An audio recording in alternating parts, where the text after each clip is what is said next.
Guys, അപ്പോൾ ഇന്നത്തെ ടോക്കിലേക്ക് നിങ്ങളൊക്കെ സ്വാഗതം. അപ്പോൾ ഇന്നത്തെ മലയാളത്തിലായിരിക്കും. അപ്പോൾ ഇന്നത്തെ ടോപ്പിക്ക് നമുക്ക് ജസ്റ്റ് ഇപ്പം മെറ്റാ വെരിഫിക്കേഷൻ്റെ കോസ്റ്റ് ഇപ്പം നമുക്കൊരു എയർടെൽ എക്സ്പ്ലെയിനിൽ നമ്മൾ OTT സബ്സ്ക്രൈബ് ചെയ്തു. അപ്പോൾ അതായിട്ട് കമ്പയർ ചെയ്യുകയാണെങ്കിൽ, അതായത് ഇപ്പം മെറ്റാ വെരിഫിക്കേഷൻ എന്ന് പറഞ്ഞാൽ ഇപ്പോൾ നമ്മൾ ഇനിഷ്യൽ കോസ്റ്റ് വന്നിട്ട് അതുപോലെ എയർടെൽ എക്സ്പ്ലെയിൻ ഇപ്പം നമുക്ക് എയർടെൽ എക്സ്പ്ലെയിൻ ഇനിഷ്യൽ ആകുമ്പോൾ ഒരു 96 റുപ്പീസാണ് അവർ മന്ത്ലി ആയിട്ട് അവന്മാർ ചാർജ് ചെയ്യും. സോ ഒരു കോസ്റ്റ് ഡിഫറൻസ് ഉണ്ട്. ഓക്കെ, അങ്ങനെ ₹1 വ്യത്യാസമാണ്. പക്ഷെ അതേ ഇത് നമുക്ക് എയർടെൽ എക്സ്പ്ലെയിൻ ഇപ്പം ഇയർലി ആണെങ്കിൽ ഒരു 600-700 രൂപ, അല്ലെങ്കിൽ 200 സംതിങ് 3-4 മാസത്തേക്ക് എടുക്കും.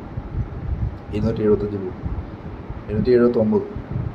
വേറെ ബ്ലൂടിക്ക് എന്ന് പറഞ്ഞാൽ മന്ത്ലി അവർ 1300 സംതിങ് അവർ ചാർജ് ചെയ്യും. അപ്പോൾ ആ പ്രൈസ് വെച്ച് നോക്കുകയാണെങ്കിൽ മന്ത്ലി ചാർജ് ചെയ്യുന്നത് ഏറ്റവും നമുക്ക് ലാഭമല്ല. എയർടെൽ എന്ന് പറഞ്ഞാൽ നമുക്ക് ഇയർലി അല്ലെങ്കിൽ കുറേ മാസപ്രകാരം അവർ കുറച്ച് ഗ്യാപ്പ് വിട്ടൊക്കെ ആയിരിക്കും അവർ ആ പൈസ ചാർജ് ചെയ്യുന്നത്. അപ്പോൾ ആ ഒരു പൈസ കൊടുത്താൽ നമുക്ക് നല്ല ലോങ് യൂസ് ചെയ്യും.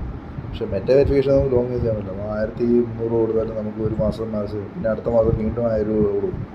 അപ്പം മന്ത്ലി ആയിരിക്കും അവന്മാർ ചാർജ് ചെയ്യാൻ പറ്റും. സോ കോസ്റ്റ് വൈസ് നോക്കുകയാണെങ്കിൽ ബ്ലൂടിക്കിന് പോയിട്ട് നമുക്ക് ഭയങ്കര എക്സ്പെൻസ് കൊടുക്കേണ്ടി വരും. സെലിബ്രിറ്റീസിന് അത് പ്രശ്നമായിരിക്കില്ല, പക്ഷേ ഒരു സാധാരണക്കാരന് അത് എന്നൊന്നും കൊടുക്കുന്ന ഒരു ബുദ്ധിമുട്ട് തന്നെ. പിന്നെ ഏജൻ്റ് ഇപ്പം നമുക്കിപ്പോൾ ഇൻസ്റ്റാഗ്രാം ആണെങ്കിൽ ഇപ്പോൾ ഒരു പണ്ടൊക്കെ നമുക്ക് സപ്പോർട്ട് ഉണ്ടായിരുന്നു. ഇപ്പം ഒക്കെ വന്നതുകൊണ്ട് സപ്പോർട്ട് കുറഞ്ഞു. അപ്പോൾ ഇങ്ങനത്തെ ബ്ലൂടിക്ക് എടുത്താൽ എന്തെങ്കിലും സപ്പോർട്ട് കിട്ടും. ഹ്യൂമനായിട്ടുള്ള ഒരു കോൺടാക്റ്റ് വേണം, അല്ലാണ്ട് നമുക്ക് അക്കൗണ്ട് റിക്കവറി എടുക്കാൻ പറ്റില്ല. സോ ഹ്യൂമനായിട്ടുള്ളൊരു കോൺടാക്റ്റ് എങ്ങനെയെങ്കിലും ഉണ്ടാകും.